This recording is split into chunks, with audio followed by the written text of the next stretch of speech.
오늘 말씀을 통해서 보면은 3절 말씀 보면은 땅의 모든 족속이 너로 말미암아 복을 얻을 것이라.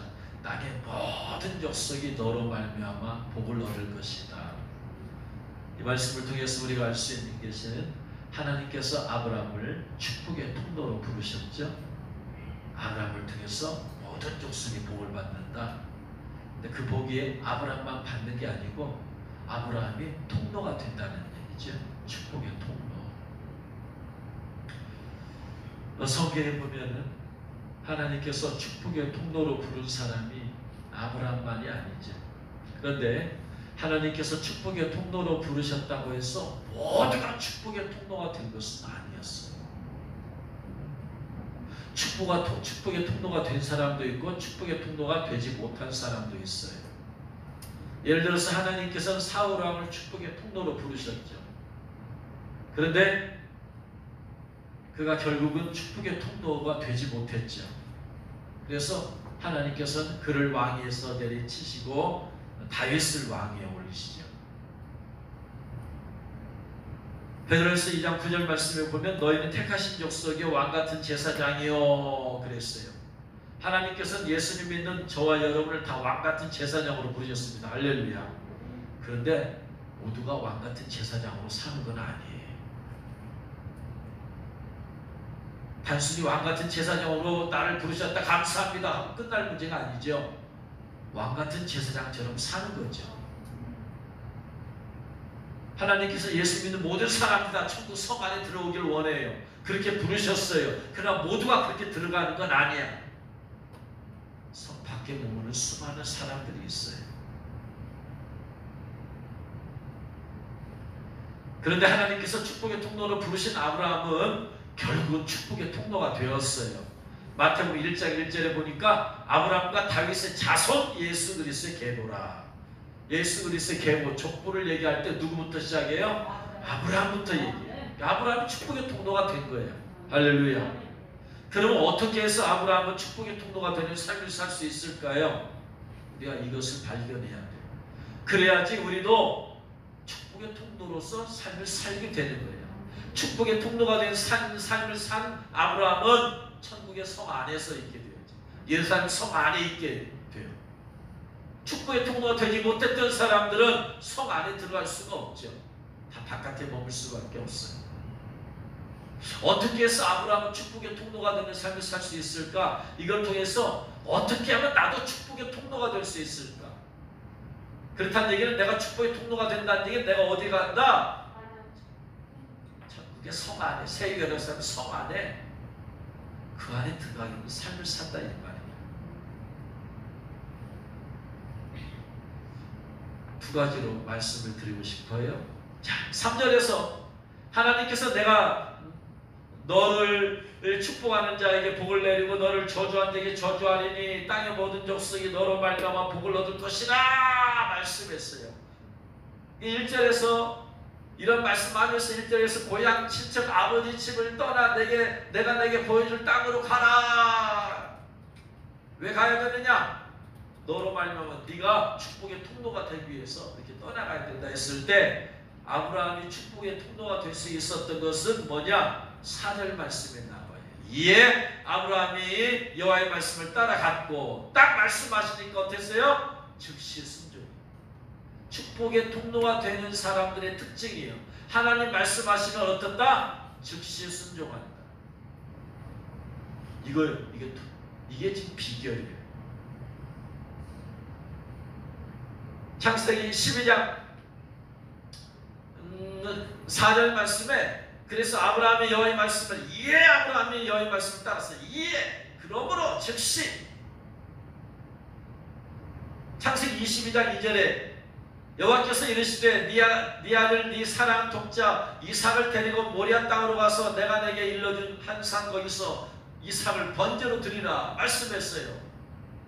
아브라함 축복의 통로가 될 수 있었던 이유가 즉시 순종하더라.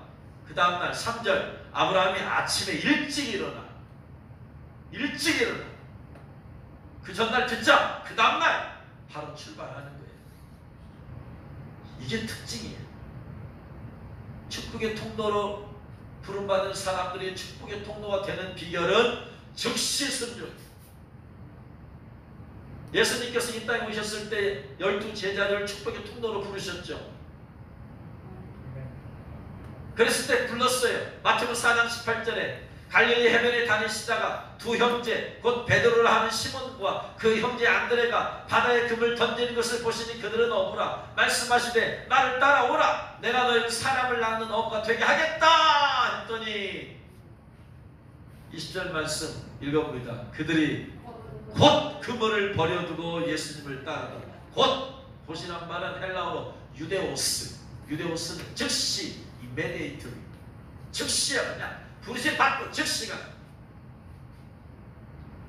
특징이야. 축복의 통로로 쓰임받은 사람들의 특징.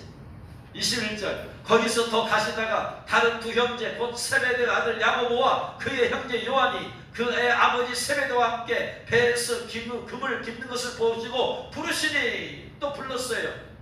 21절에 같이 읽겠습니다. 시작. 그들이 곧 배와 아버지를 버려두고 예수님을 따르더라. 곧 유데오스 즉시 immediately 즉시야.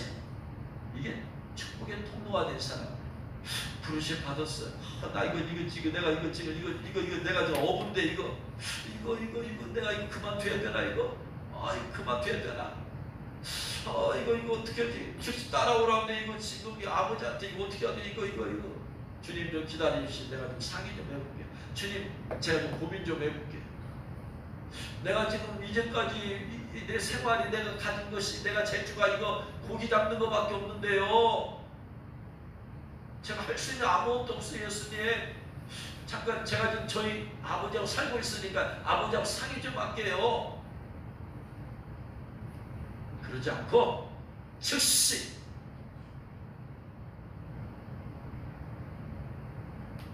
부모님과 살고 있는 청년들은 좀 이게 즉시 안 되겠죠. 네? 안 됩니다. 하나님께서 아브라함을 부르신 것이 오늘 본문 내 읽은 창세기 12장에서 처음 부른 건 아니에요. 창세기 12장에서 불렀을 때 아브라함은 지금 어디에 있었어요? 어디에? 하란. 원래 아브라함은 어디에 살았어요? 갈대아 우리에 살았어요. 하나님께서 갈대아 우리에서 불렀어요.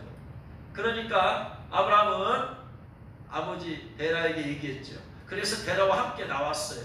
그래가지고 오다가 하란에 머물렀어요.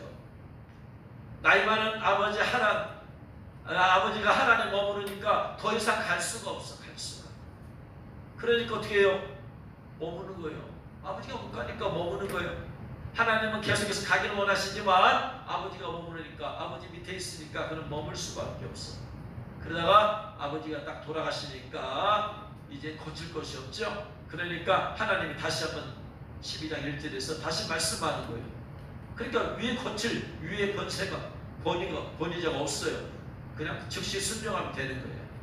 이게 위에 세워진 권위자 부모님이라든가 이렇게 있을 때는 내 마음대로 하기가 쉽지 않죠. 그렇죠?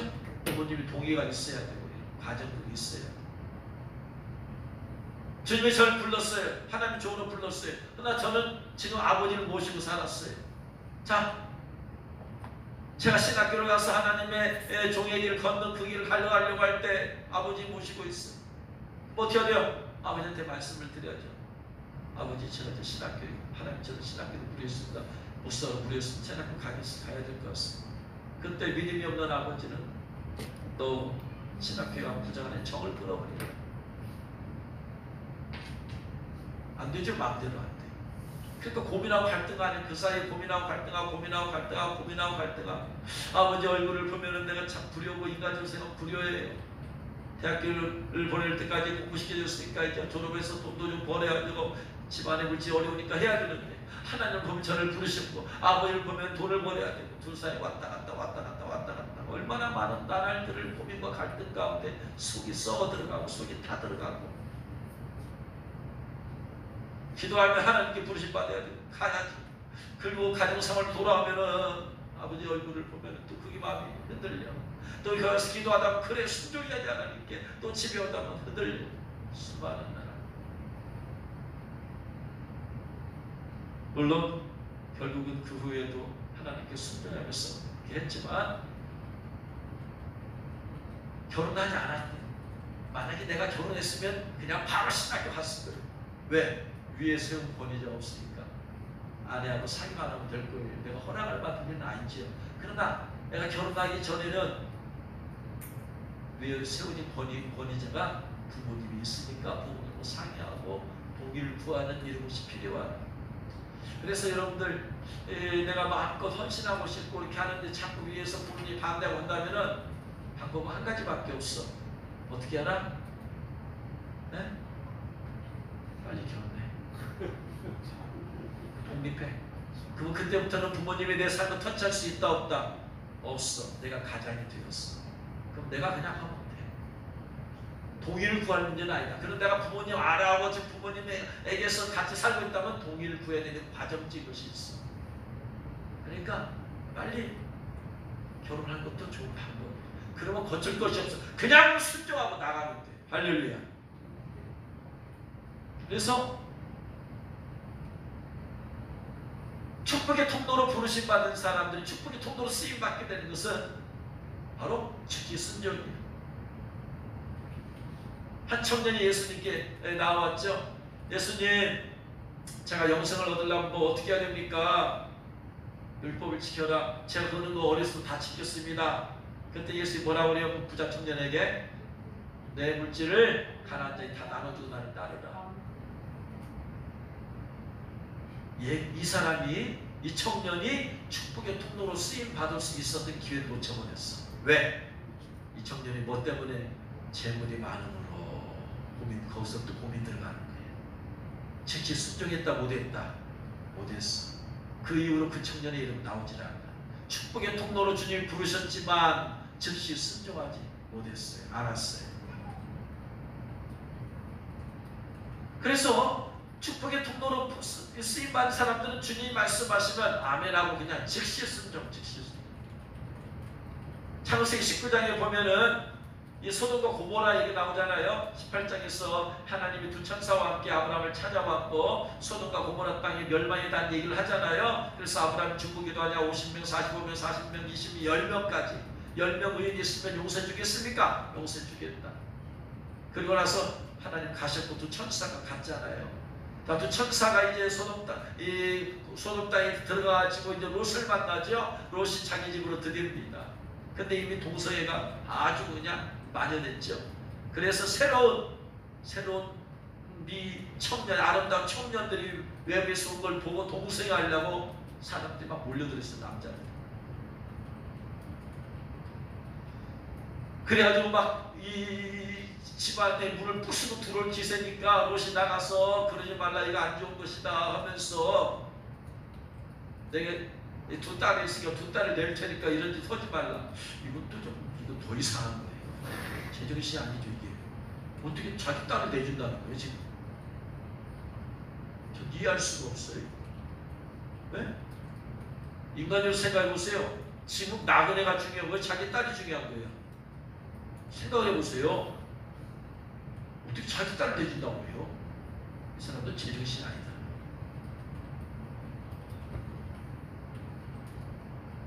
그러자 천사가 얼른 그 롯을 집안으로 끌어들이고 그 사람의 눈을 어둡게 하죠.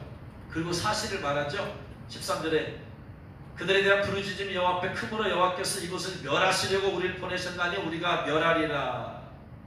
그래서 롯이 나가 이제 멸하게 되어 있다. 그러니까 뭐하라, 이제 빨리 여기를 빨리 떠나라. 그래서 롯이 나가서 그 딸들과 결혼할 사람들에게 말하여 이르기를 여호와께서 이스라엘 멸하실 터이니 너희는 일어나 이곳에서 떠나라. 되 그의 사이는 농담으로 이겼더라. 동틀 때에 아마 그 전날부터 계속 있었던 게 되겠죠. 이제 동틀 때 이제 아니 천사가 말을 했으면 롯이 빨리 생각해야 되잖아. 지금 하나님이 지금 이 소돔 땅을 지금 멸망시키려고 천사를 보냈구나 했으니까 빨리 정신 차리고 떠나라고 했으니까 떠날 준비를 해야 되잖아요. 즉시. 그런데 동틀 때에 천사가 롯을 재촉하여 이르되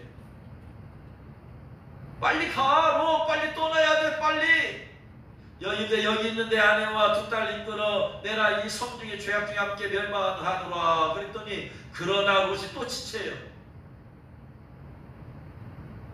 만약에 여러분 롯이 그 말을 빨리 알아듣고 빨리 순종했으면은 집안에 그래도 좀 재산 좀 챙길 것은 챙길 거 아니에요. 시간적 여유가 있었을 거 아니에요. 근데 지체해요. 자꾸 지체해요. 딜레이 시켜. 딜레이 하니까 어떻게 나중에는 그 사람들이 천사가 롯들의 손과 그 안에 손과 두 딸의 손만 잡아 몸만 빠져나가게 내보내버리잖아요. 즉 천사가 와서 하나님께서 이 성을 멸망시키려고 한다라고 했을 때 롯이 영적으로 깨어있으면 그에게 또 정신 번쩍 차렸을 거예요. 드디어 왔구나. 롯이 하나님께서 홍수로 이 세상을 멸망했다는 얘기를 모르겠어요? 알지. 하나님 공의로우신 하나님. 그 하나님이 자기가 살고 있는 것이 얼마나 타락한 건지 알아 몰라? 알아. 이거 하나님께 이거 심판받을 짓을 저들이 하고 있는데 영적 깨있으면 천사가 말했어요. 드디어 시간이 됐구나. 하나님의 시간, 심판의 시간이 왔구나. 그럼 떠나자고 바로 떠날 준비를 해야 돼. 그런데 지체하고 머뭇거려. 지체하고 머뭇거려.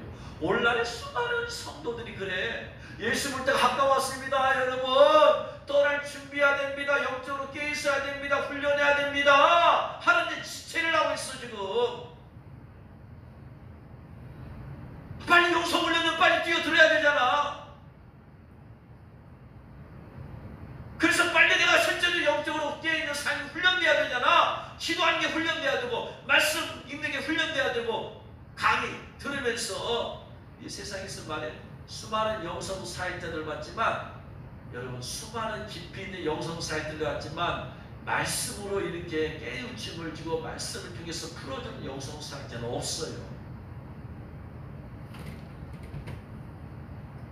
수많은 깊은 기도하고 수많은 영적인 체험하는 사람들 많이 있잖아요. 그런데 이렇게 말씀 앞에 바로 세워서 말씀을 통해서 깨우침을 주는 사람은 서목사 외에는 없다니까. 이렇게 말씀을 가지고 수백 개 동영상을 만들어서 영성 훈련 시킨 사람 얘기 들어봤어요 여러분? 없어요. 없어. 그러니까 이런 분의 강의를 듣는다는 것 자체가 얼마나 지금 놀라운 특권이 영광이 은혜야 지금 이게. 그래서 이런 실제적으로 구체적으로 영적으로 깨어있는 그 프로그램을 여러분 도입해서 하게 하잖아. 그럼 빨리 깨달아야 돼.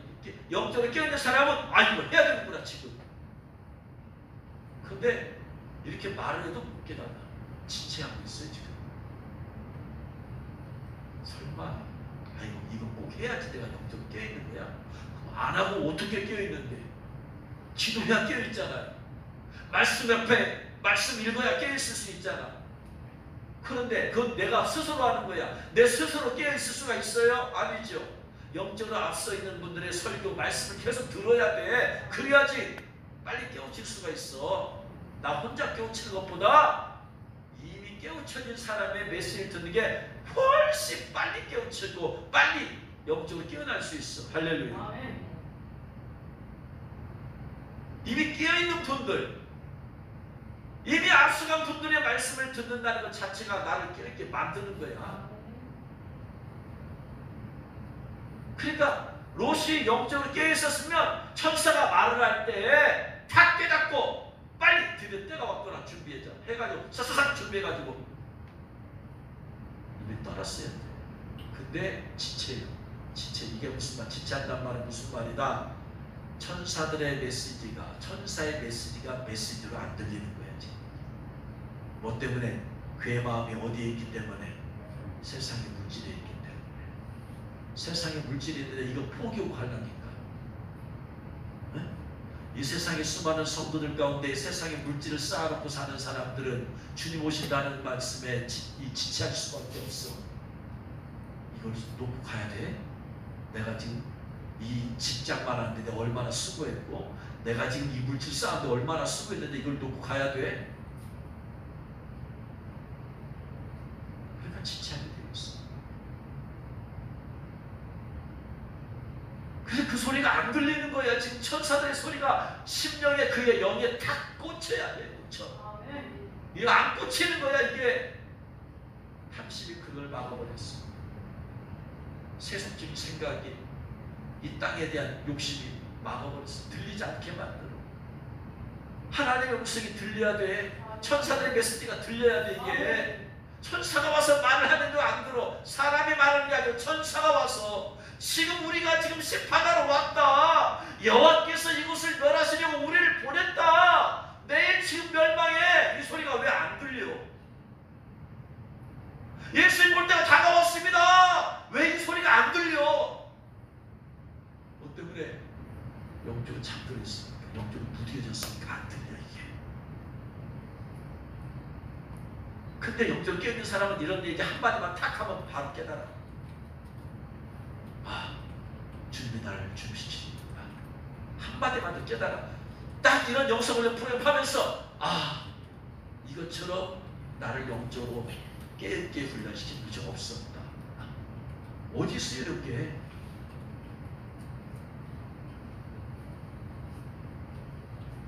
이런 성령의 메시지가 여러분의 귀에, 마음의 심령에 여러분 들려지기를 주의 이름으로 축원합니다. 이게 축복이야.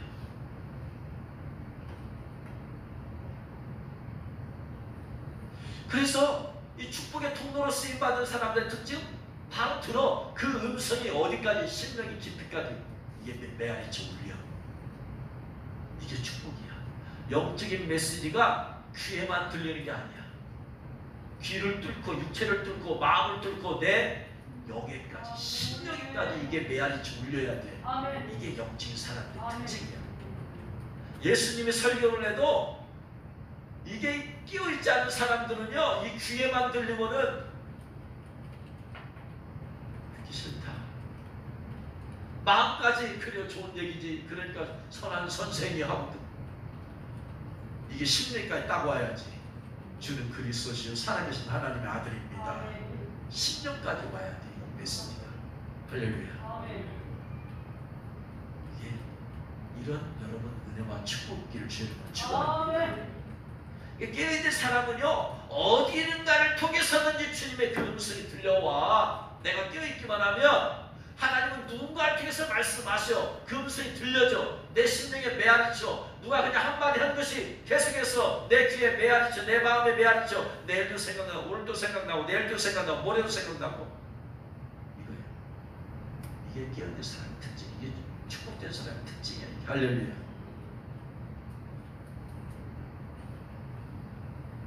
여러분, 하나님 말씀했을 때 이렇게 아브라함처럼 즉시 순종하면 축복의 통로로 쓰임받는데, 즉시 순종하지 않으면, 순종하지 않고 고민하고 갈등하는 시간에 그 사이에 누가 역사한다?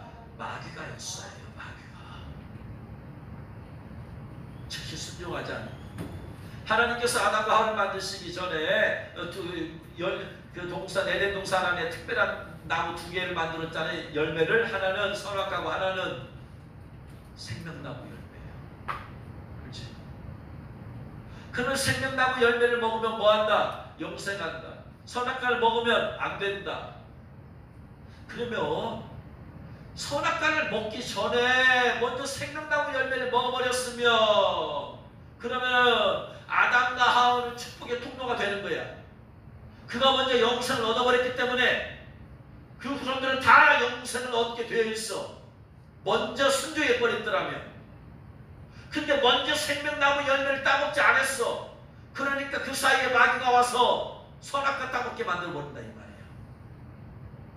하나님 말씀을 즉시 순종하지 않으면, 순종하지 않는 걸 마귀는 뻔히 보고 있어요. 그래, 네가 순종하지 않는구나 하고 나서 그 즉시 마귀가 틈을 타서 그래가지고 선악과 따먹게 만들어버려.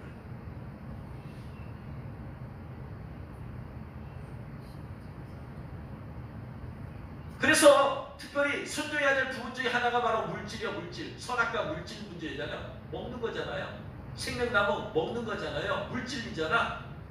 하나님께서 물질에 대한 부분을 감동 주셨을 때 즉각 순종하지 않으면 이 물질을 두 번 생각하고, 세 번 생각하고, 네 번 생각해 하면 할수록 이 물질이 아깝다, 안 아깝다? 아까워. 11조 했을 때 바로 내지 않으면 이 11조 계속 갖고 있으면 아까워. 딴 데 써버려. 하나님께 드리도 감동받아서 즉시 순종하지 않으면 이거 갖고 있으면 그 물질이 다른 데서 쓰일 일이 생겨버려. 그래서 즉시 순종해버려. 이게 축복의 통로로 쓰임받는 것이다. 할렐루야. 아멘.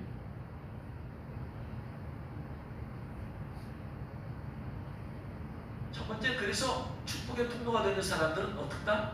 즉시 순종. 아멘. 할렐루야.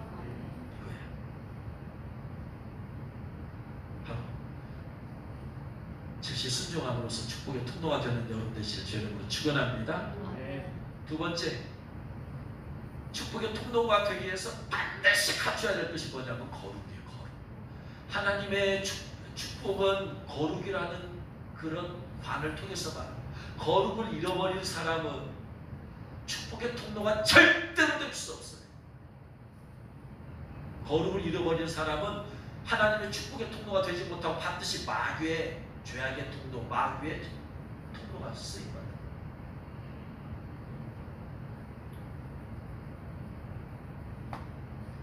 쭉 읽어보면 12장 10절에 기근이 들었으므로 아브라함이 애굽에 거려 가나안 땅에 갔어요. 순종하면서 갔어. 그러다가 기근 만났어. 그러니까 이제는 애굽으로 내려갔어요. 내려가면서 뭐 하느냐? 저 사람들이 무법한 사람들인데 나를 죽이고 당신을 취할까 두려우니까 내려가면 당신을 내 누이라고 하자. 그러면 당신 덕분에 내가 살 수 있지 않겠느냐 라고 했더니 아니나 다를까 14절에 아브라함이 애굽에 이르렀을 때 애굽 사람들은 그 여인이 심히 아름다움을 보았고 바로의 공안들도 그를 보고 바로 앞에 칭찬함으로 그 여인을 바로의 궁으로 이끌어들인지라. 거짓말하는 죄. 즉 성 안에 못 들어가는 거짓말하는 죄를 지은 거예요. 거짓말하는 죄. 아무리 들어갔어도 가나안 땅에 들어갔어도 이 거짓말하는 죄로 인생이 끝났으면 그는 못 들어갔을 거예요. 나중에 회개했으니까 아브라함이 성 안에 들어가는 거지. 아무튼 거짓말을 통해서 그는 거룩함을 잃어버렸어요. 자, 거룩함을 잃어버리면 어떻게 되느냐? 하나님의 통로로 쓰임받지 못해. 거룩함이라는 죄가 있으니까 죄가 있는 동안에는 마귀의 통로가 되는 거예요. 마귀의 쓰임받는 거예요. 그러면 축복의 통로가 되지 못해. 그래가지고 그 어떻게 됐느냐? 이제 바로가 그의 아내를 취해버렸죠. 데려가버렸어요. 그런데 17절 말씀, 여호와께서 아브라함의 아내 사레의 일로 바로와 그 집에 큰 재앙을 내리신지라. 축복의 통로가 되어야만 되는데 지금 무엇의 통로가 됐어요? 재앙의 통로가 되었어요. 지금. 거짓말한 죄로 인해서.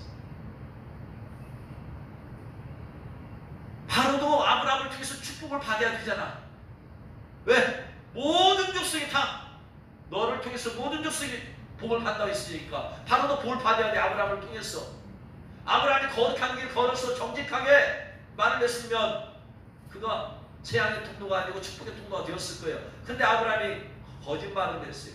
거짓말하면서 거룩함을 잃어버렸어. 거룩함을 잃어버리니까 하나님께서는 거룩함을 잃어버린 사람을 통해서 절대로 축복의 통로로 쓰일 수가 없다. 그러니까 결국 그 죄로 인해서 바로와 그 집에 큰 재앙을 내리십니다. 결국은 축복의 통로가 재앙의 통로가 되어버렸어요. 그래서 바로가 아브라함 불러서 너 왜 그랬느냐? 너 왜 거짓말했느냐? 그랬더니 자초지종을 얘기하죠. 당신들이 무법해서 나 죽이고 내 아내 취할 거다. 그렇습니다. 하나님의 영광을 나타내야 되는데 하나님의 영광을 나타내지 못했어요. 거룩하신 하나님의 영광을 받아야 되는데 아브라함의 죄로 말미암아서 거룩하신 하나님께서 영광을 받지 못하셨어요. 그래서 다시 돌려주고, 그래서 이제 아브라함이 다시 원래 있던 곳으로 되돌아가게 되어지죠. 거룩함을 잃어버리면 저주의 통로가 된 거예요. 자, 생명나무 열매도 있고 선악과 열매도 있어요. 근데 먼저 생명나무 열매를 따먹지 않았어. 그러니까 그 사이에 마귀가 역사하는 거예요. 마귀가 역사해가지고 하와를 유혹하잖아요. 모든 동산나무의 실과를 따먹지 말라고 했느냐? 아니라 동산나무 열매를 먹을 수 있으나 동산중앙에 있는 나무 열매는 하나님 말씀을 먹지도 말고 만지도 말라 죽을 까무라 한다 했다. 그러니까 아니요 너희도 안 죽어. 그것을 먹는 날에는 눈이 밝아져서 하나님과 같이 되어서 선악을 알 줄 하나님 아셔. 마귀의 미혹을 받아서 딱 보니까 모함직 먹음직 씨를 끄달 만큼 탐스러운 나무인지라 하고 나서 딱 따먹었어요. 따먹는 순간에 말씀 밖에, 말씀 안에 거하는 삶이 말씀 밖으로 나가버린 거죠. 이제 나가니까 뭐예요? 거룩함을 잃어버린 거예요. 그 순간에 거룩함을 잃어버리니까 하와도 축복의 통로로 쓰임받아야 되잖아. 근데 하와가 무슨 통로로 쓰임받아요? 저주의 통로로 쓰임받아. 그가 죄가 있으니까 이 열매를 누구한테 줘? 아담한테 줘서 먹게 만들어. 아담은 먹었어. 결국 아담도 저주받고 하와도 저주받았어. 거룩함을 잃어버리면 저주의 통로로 쓰임받게 돼. 누굴 통해서? 마귀를 통해서.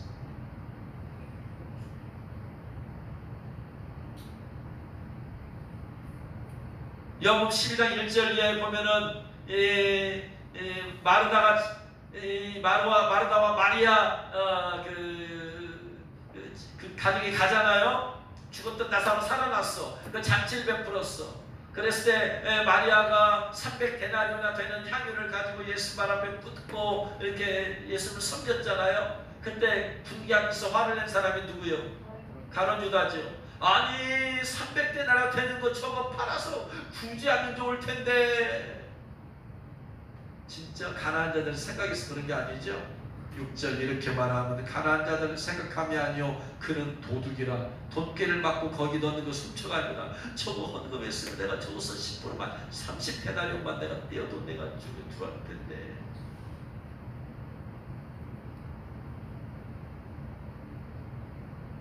그는 거룩함을 잃어버린 사람이에요. 그러니까 어떻게 된다? 거룩함을 잃어버린 반드시 축복의 통로가 아니고 마귀의 통로, 하나님의 통로가 아니고 마귀의 통로로 쓰임받아.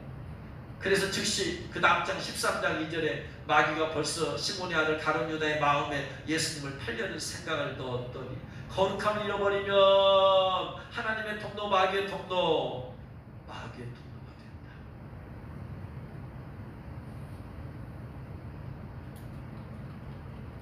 반드시 기본적으로 갖춰야 될 것이 뭐냐면 축복의 통로가 되어서 거룩함이에요.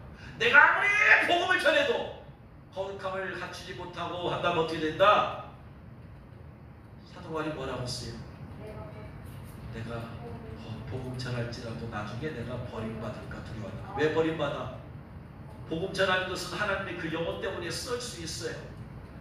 복음 전하는 건 축복의 통로야. 그런데 그가 무엇이 없어 지금 거룩함을 잃어버렸기 때문에 나중에 버림받아. 축복의 통로로 끝나지 않아. 버림받아. 기본적으로 모든 축복의 통로, 하나님의 통로는 기본적으로 뭐가 깔려있다? 거룩함이 깔려있어요. 그 거룩함이 다른 것보다 앞서가서는 절대로 안 된다.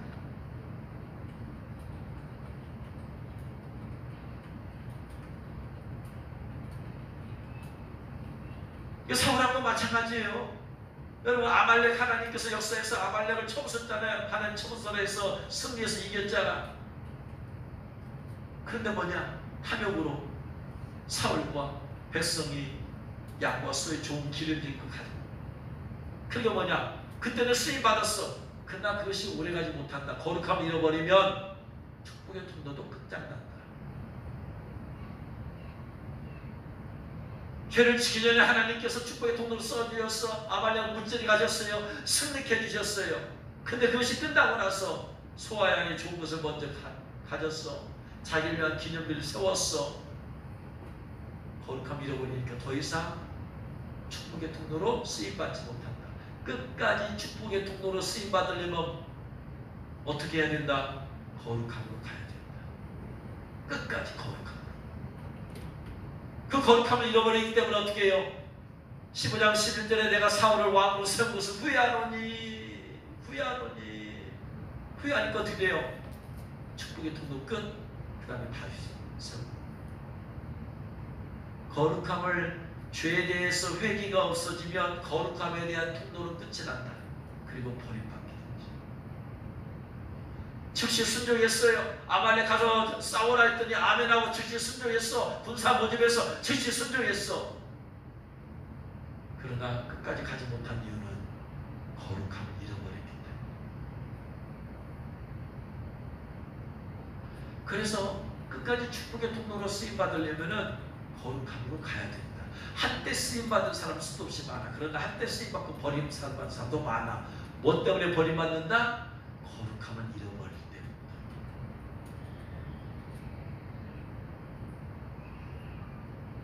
그래서 하나님이 저와 여러분을 축복의 통로로 부르신 줄로 믿습니다. 할렐루야. 우리가 축복의 통로로 쓰임받는 비결이 뭐다? 첫 번째, 하나님 말씀하시면 아멘하고 즉시 순종. 통로이기 때문에 순종이 아닌 그 통로가 쫙 열려. 불순종하면은 통로가 열릴 수가 없죠. 불순종하면 내게서 끝나는 거예요. 아멘 했을 때 통로가 쫙 열리는 거지. 그 순종과 헌신이 축복의 통로로 쓰임받는 것은 순종과 헌신. 하나님의 뜻을 위해서 나를 아멘하고 순종하고 드리고 순종하고 드리고 아멘하고 순종하고 드리고. 근데 끝까지 가는 비결은 거룩합니다. 이것을 잃어버려서 한때 축복의 통로로 쓰임받다가 나중에는 다 버립니다.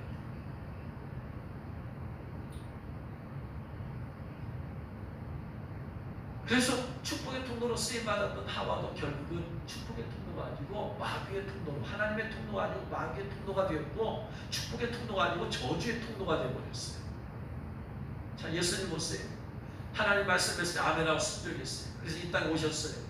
끝까지 축복의 통로가 될 수 있었던 것은 뭐다? 예수님은 거룩하시다. 거룩하시다. 끝까지 거룩하셨기 때문에 끝까지 축복의 통로로 쓰임받아서, 그래서 모든 이름 위에 뛰어난 이름을 주셨다. 할렐루야. 그렇습니다. 우리가 끝까지 거룩하게 갈 때에 하나님께서 우리가 그렇게 끝까지 축복의 통로로 쓰임받게 하시고 하늘에서 큰 상급을 줄 줄로 믿습니다. 오늘 학교는 순종함과 이 거룩함, 즉시 순종함과 거룩함을 통해서 축복의 통로로 쓰임받는 저와 여러분 되시기를 주의 이름으로 축원합니다.